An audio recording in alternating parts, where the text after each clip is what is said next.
What's up, guys? I'm Cody the Coin Raptor, and welcome to my channel. We're here to do some crypto chart TA, starting with our Binance Coin chart. Okay, so Binance Coin has been trading within this sideways channel here.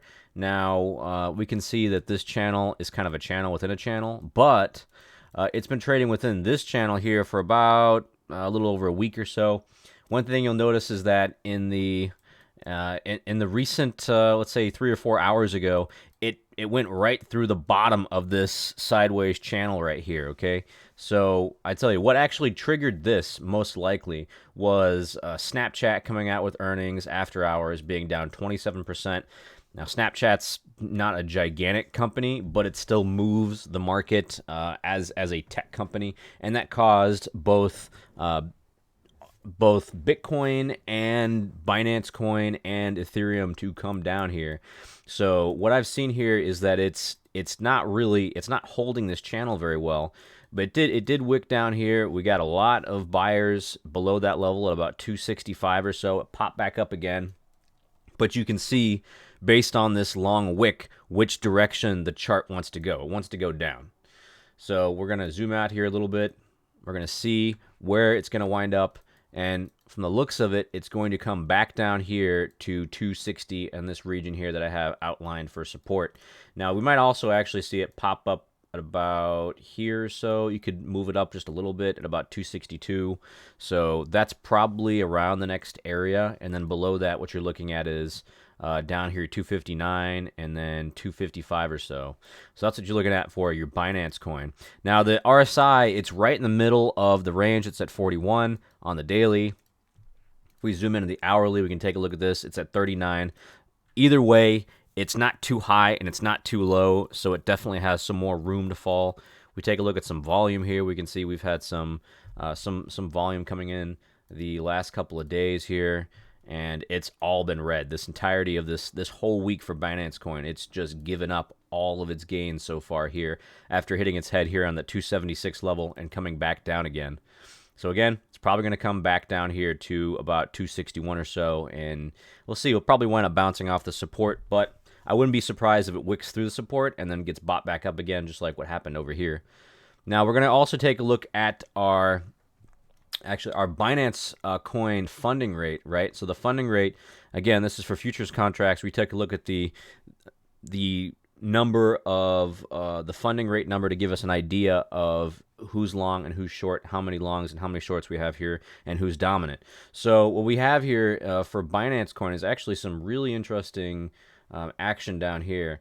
Now we've seen this huge mess of negative funding here. So shorts were dominant from here to about here, and one thing you'll notice is it kind of caused a little bit of a short squeeze all the way up to this point, and then they gave up, and then the long stepped in, and then it's been back and forth and back and forth and back and forth.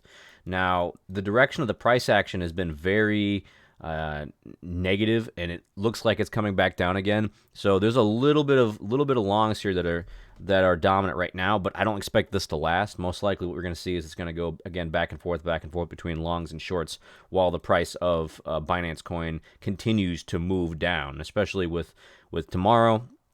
Given the fact that Snapchat had very poor earnings, it could definitely drive everything lower. So if we take a look at Ethereum is just right there at support right now at 1274. It's not holding up particularly well, just like with Binance Coin. But one thing that's interesting about Ethereum is that the RSI on the hourly is actually much higher. So we've seen this kind of this dip happen here, and then we've had a lot of buyers step in here at this point, and it looks like it's going to come back down again and again, 1270, and probably again back here to 1239. Now, these are kind of the same calls that I've been making the past couple of days, and so far nothing has really changed when it comes to Ethereum.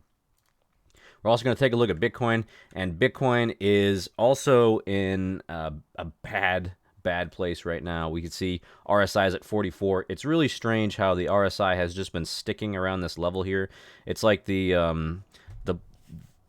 the bulls and the bears have been fighting for control over Bitcoin. Meanwhile, the price action has just been shrinking. It's been going down. It's been decreasing bit by bit by bit, and it's probably going to move lower. And I still think it's going to come down here to 18,400 within the next couple of days. And remember, we're going into the weekend, and so what that means is that the weekend is for selling. We're going to wind up seeing some weakness moving into the weekend, and we're probably going to see it come back down here below that 19,000 region. There's been a lot of buyers sticking around here in this 19,000 region.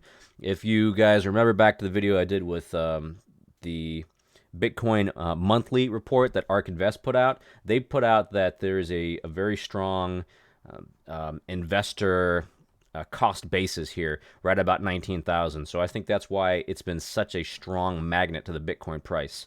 But I tell you right now, if it closes below this 19,000 level, it's coming back down here to 18,400. No doubt about it in my mind. All right. And that's where I would also like to buy some more Bitcoin as well. Okay, so that's all I've got for you guys. If you like this content, let me know, like, subscribe, and also follow me on Twitter for the most up-to-date information. I want to do some more crypto analysis videos as well. If you guys are interested in seeing anything for crypto analysis or a particular topic you want me to cover, please let me know, and I will do my best to get to it. This is Cody the Coin Raptor, and I hope to see you on the next video.